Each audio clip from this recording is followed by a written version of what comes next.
Imagine करो तुम एक जमीन का झगड़ा लेकर कोर्ट में जाते हो। वहां एक जज बैठा है सूट में, सीरियस फेस के साथ। वो तुम्हारी बात सुनता है, दोनों पार्टीज को आर्ग्यू करने देता है और फिर एक ऑफिशियल जजमेंट देता है। तुम खुश होकर घर जाते हो, केस सॉल्व हो गया। लेकिन क्या होगा जब पता चले वो जज था ही नहीं, कोई कोर्ट थी ही नहीं। ये कोई मूवी का सीन नहीं है दोस्तों, ये हुआ है अहमदाबाद गुजरात में। Hi everyone, welcome back to the LLB classroom. आज का केस है मॉरिस सैमुअल नोराना का। एक आदमी जिसने गुजरात में एक पूरी फेक कोर्ट चला दी, सालों तक वो भी जजमेंट्स दिए, ऑर्डर पास किए, फीस ली और लोग मानते रहे क्योंकि सब इतना रियल लगता था। तो चलते हैं इस केस की डेप्थ में। तो बात करते हैं सेटिंग की। अहमदाबाद गुजरात का एक कॉमर्शियल हब। यहाँ प्रॉपर्टी डिस्प्यूट्स बहुत कॉमन है। रियल एस्टेट केसेस कोर्ट में जाते हैं तो सालों लग जाते हैं रिजॉल्व होने में। यहाँ एंटर करते हैं मॉरिस सैमुअल नोराना। इसका प्लान था लोगों की फ्रस्ट्रेशन का फायदा उठाओ। उसने एक आर्बिट्रेशन ट्राइब्यूनल सेटअप किया, मतलब एक private dispute resolution forum office में।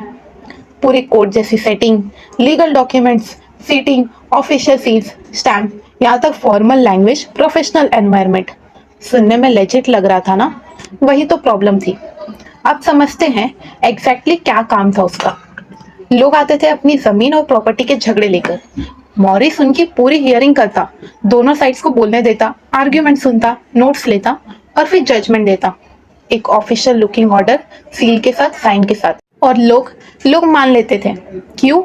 क्योंकि उन्होंने देखा था professional office, legal language, confident जज, स्टैम्प डॉक्यूमेंट्स। और भाई, लीगल अवेयरनेस का तो इंडिया में वैसे ही प्रॉब्लम है। आम आदमी को क्या पता कि कौन सा ट्राइब्यूनल वैलिड है, कौन सा नहीं। मॉरिस ने यही एक्सप्लॉइट किया। हाई वैल्यू लैंड डिस्प्यूट्स में पैसे कमाए। Financial gain, that was the motive.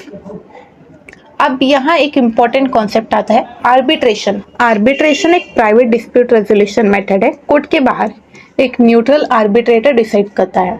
अब सुनो, आर्बिट्रेशन में पब्लिक स्क्रूटिनी कम होती है, प्रोसीडिंग्स प्राइवेट होती हैं, प्रोसीजर्स फ्लेक्सिबल होते हैं। मॉरिस ने यही लूपहोल यूज किया, एक फेक आर्बिट्रेशन ट्राइब्यूनल बनाया। ठीक है, अब मॉरिस पकड़ा कैसे गया?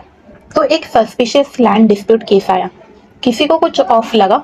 ऑथोरिटीज ने फिर वेरिफिकेशन शुरू की। ये ट्राइब्यूनल कहाँ रजिस्टर्ड है? कोई रिकॉर्ड नहीं, कोई ऑफिशियल रिकग्निशन नहीं, कोई जज नहीं। डॉक्यूमेंट्स एग्जामाइन हुए, फेक निकले, seals fake, order fake, judgment fake.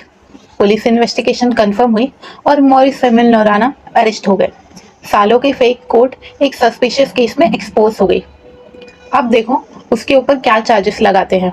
Impersonation, cheating, fraud, forgery, misuse of arbitration.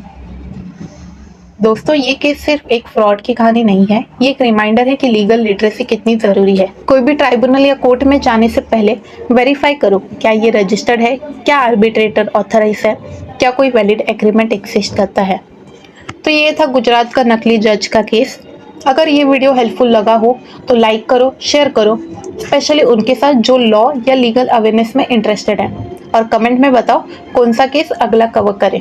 Subscribe button पे एक नज़र डालते जाना, बेल आइकन के साथ। मिलते हैं नेक्स्ट केस में, तब तक stay legally aware, stay safe.